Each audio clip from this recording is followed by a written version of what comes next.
In today's class, we will learn another new subtopic, that is sources of history, under which we have archaeological sources and literary sources. What are archaeological sources? Archaeological sources are basically the material evidences like historical buildings, coins, inscriptions, and other remains that gives important and detailed information of a particular period. The study of the past by examining these material remains is called archaeology, and the people who study these remains are called archaeologists. Now, how are archaeological sources important?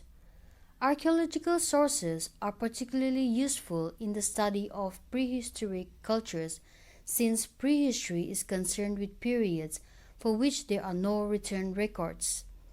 The plant remains indicate the climatic condition and vegetation that existed. The animal remains helps to understand the pattern of animal domestication of a particular period. Under archaeological sources, we firstly have monuments. What are monuments? A monument is a type of structure that was mainly created to commemorate a person or event. These monuments have become important to a social group as part of the historical times due to its artistic, historical, and architectural importance.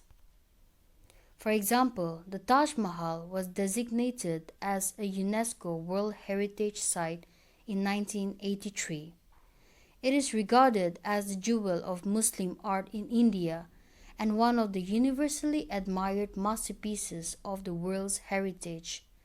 It also shed light on the artistic abilities prevalent during Mughal Emperor Shah Jahan's reign. Likewise, we have other examples of monuments like Charminar, which was built by Muhammad Shahi to celebrate the end of a deadly plague. And in the other picture we have Qutub Minar, which was built to celebrate Muslim dominance in Delhi after the defeat of Delhi's last Hindu ruler. Next category we have inscriptions. Inscriptions are writings on seals, temple walls, stones or pillars, wooden tablets, bricks, and images. The study of inscription is known as epigraphy. Inscriptions basically informs us about the life and reign of the kings. Some inscriptions are also written praises of a historical personality, usually a king. These highlight the achievements of the kings. For example, the Pillar Edict of Ashoka, which was composed by his courtier Harisena. The inscription credits him with extensive military conquests. It suggests that he defeated several kings of northern India and captured the territories to his empire. The other example of inscription is the Brahmi script, which is the earliest writing system developed in India after the Indus script. All modern Indian scripts are derived from Brahmi script. Another important category that we have are coins. Ancient coins were mostly made of gold, silver, copper, or lead. Some of the coins contain religious and legendary symbols which throw light on the culture of that time. Coins help historians to reconstruct the unknown history of several dynasties because coins contain the figures of kings and gods and also mention the names of the kings and the dates of reign. The coins also throw light on the art and religion of the time. It also mainly reflects the economic conditions, trade, technology during the ancient time. Here are some examples of coins from the post-Mauryan coinage and the Chandragupta Maurya second coinage.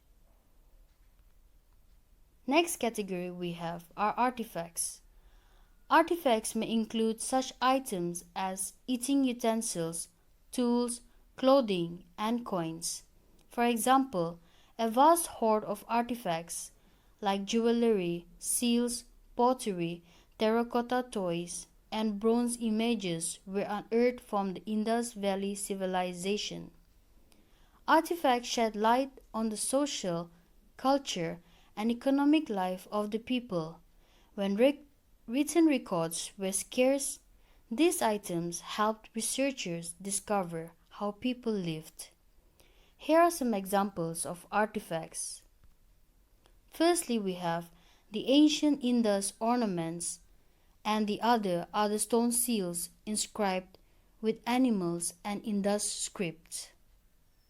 Next, we have the other form of source, that is literary source.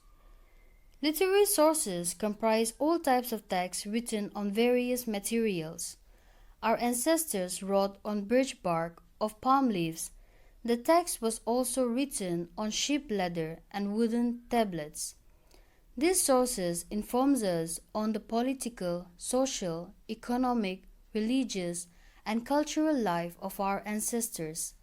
These include religious writings, accounts of travelers, epics, poems, etc. The first form of literary source is religious literature. Religious texts are texts related to a religious tradition. They throw considerable light on the social and cultural conditions of the period during which these books were written. This literature are a compilation or discussion of beliefs, mythologies, ritual practices, commandments, or laws for spiritual aspirations. Examples of religious literature that we have here are the Mahabharata and the Holy Bible. Next, we have secular literature. Secular literature books usually prescribe the duties performed by different people of different segments in the society. They set out rules and regulations that held the society together.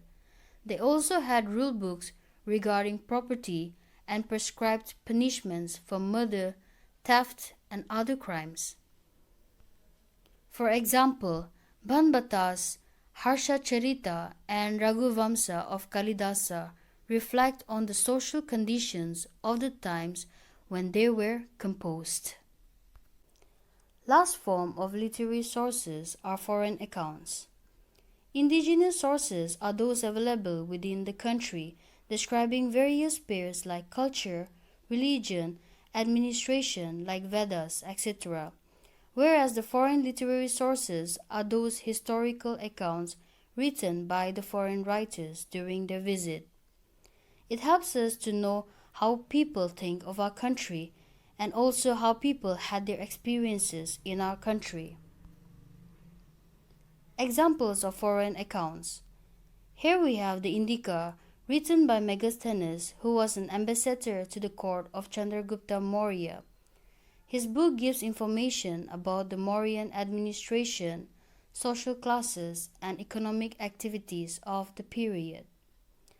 The record of Fa Xiang, the Chinese traveler, also describes the prevalent social, religious, and economic condition in India during his visit. Therefore, with the help of all these important sources gathered together, we are able to understand how our ancestors lived during the past. With this, we come to an end of our lesson. Please take care and stay safe till we meet again for the next lesson.